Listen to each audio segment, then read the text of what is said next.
Hello, my name is John MacDiarmid. I'm an instructor with Survival in the Bush. I'm here today with Dr. Gino Ferri, who's our director. Gino, I'd like to talk to you a little bit about your survival experience. Now, you did 29 days up by the Albany River system. Yes. In a survival situation. You went in with no gear, almost no gear. Yes. And you managed to stay there for 29 days. Yes. Now, during that time, I want to talk to you about what you experienced. What did you feel? How did it affect you? What were the physical challenges that you had? Well, John, let's start from the genesis of why I did it. For example, it's nice to know that I did it, but you've got to understand why I did it.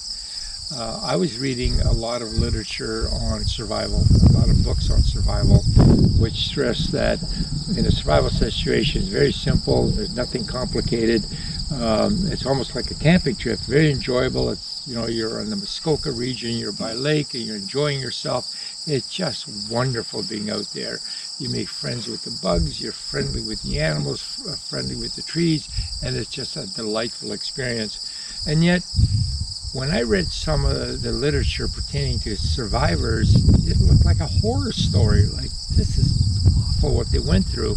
As a matter of fact, some of them said that it was worse than hell. And I thought, how can it be that some of the books say it's a nice camping trip versus the people that experience it, that they say it's a horrible experience? So I thought, I'm going to try it myself. And that's the reason I did it. Nice. And what did you experience, like physically, the challenges and the problems that you ran into during that period? All right, fair question.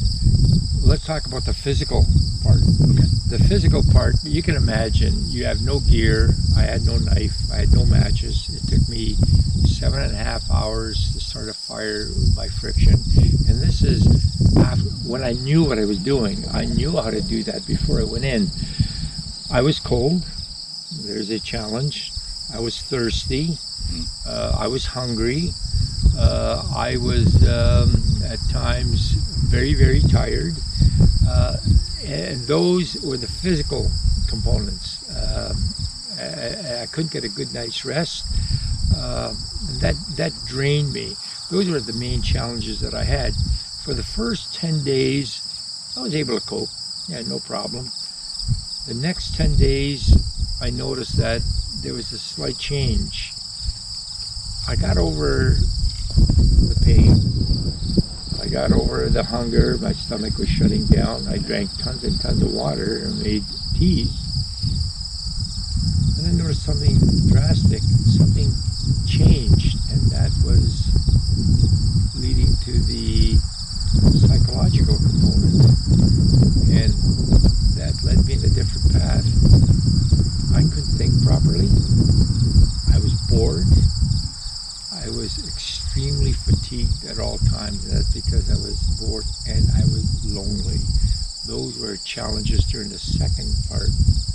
The third part, they all combined. Those were the biggest assets, where the physical and the mental joined and caused a great deal of stress, extreme amount of stress in the last component of the 29-day experience. And yeah, that must have been very difficult, the stress, the anxiety of not knowing what was going to be happening or how it would play out, the fear that you would have had, Yes. And how did those feelings, that fear, that anxiety, how did that impact you as well? Well, if you can imagine, remember I said that, I was cold, I was hungry, etc., the first third of the experience. But towards the end, when the fear and stress really impacted on me, I can almost remember it like it was yesterday. Right now we're in a field here, and in my mind, I'm back out there. It's horrible. It was like it wasn't real. I was no longer able to control my bowel movement. I just couldn't. I couldn't urinate when I wanted to. I couldn't defecate when I wanted. It just came. My whole body just flushed itself out. There's a feeling of unreality. When I tried to do up my shirt, I couldn't control my fingers anymore. all I could think of was running. It seemed that all my blood was flowing into my large muscles. I wanted to run. I wanted to run, and I wanted to run, and I wanted to run. I didn't want to stay there. I couldn't do up my shirt. I couldn't hold on to the cup. Night, I didn't know if it was night. I didn't know if it was day. I was so stressed out that I could feel my heart that it was going to jump right through my shirt, through my chest. That's the effect of stress and fear. And let me tell you, every once in a while when I wake up in the middle of the night, I'm no longer in my bed. I'm still out there. And I was being supervised. I didn't know where he was, but Bill Parker, my mentor, was out there in the bush keeping an eye on me. And I apparently it was so bad at one time, he just said, "That's it, you're leaving." And I said, "I'm fine." And I was covered with urine. I was defecated myself. I was sweating like you wouldn't believe. I didn't think I was still on this planet. I know it sounds strange, but I didn't think I was there at that time. That's the effect that it had. That sounds pretty traumatic. Even how many years ago was that, and you're still experiencing it? God, that's only 40 years ago. 40 years. Yeah. Yeah, it stuck with you that long.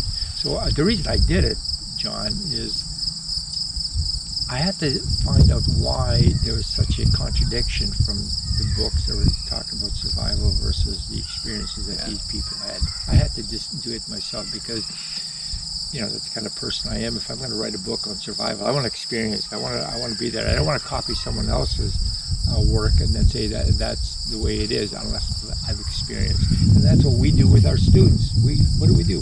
What do we do with the Seneca students? What do we do? We put them in that situation. It's a real world training. We're not just taking them to a classroom. We're actually putting them in the situation, making them cold. We keep them up late at night to make sure they're tired before they go into the field, just to let them feel that stress and fear. And they change after that. Then they say, remember what they said, "I'm never going to go in an airplane unless I have a good survival kit because I know what it's like." Yeah. Yeah, and you said something interesting as well. You said that you had practiced some of these skills, the fire by friction. Yeah. So you had a few basics before you went into this experience. What would that mean to someone who doesn't have those background skills? It would be even more difficult. Oh my goodness. Basically, what I experienced in that, and doing some more research, extensive research on the subject, I had to interview close to 2,000 individuals to find out, what their experience level was, if they had any training beforehand. And sure enough, every single one of them said that, you know what, the skill level was only this much. The mental component, the will to do well was this much. And I thought, how is that possible? The skill level should be most important, but unless your mind is functional, unless it's intact, all the skills in the world won't mean a thing if your mind isn't able to function. So I said, well, 85% mental, 15% skills, but the skill level gives you more confidence, which will boost your mental component. So one works in concert with the other. But I maintain that if you take away the will, the driving, the mental capacity, you can have all the skills in the world. And this is written in quite a few texts that are coming out that say, like Gonzalez's work called Deep Survival. He mentioned the psychological component is the most important part, whereas a lot of the survival books deal strictly with the skills. Yeah.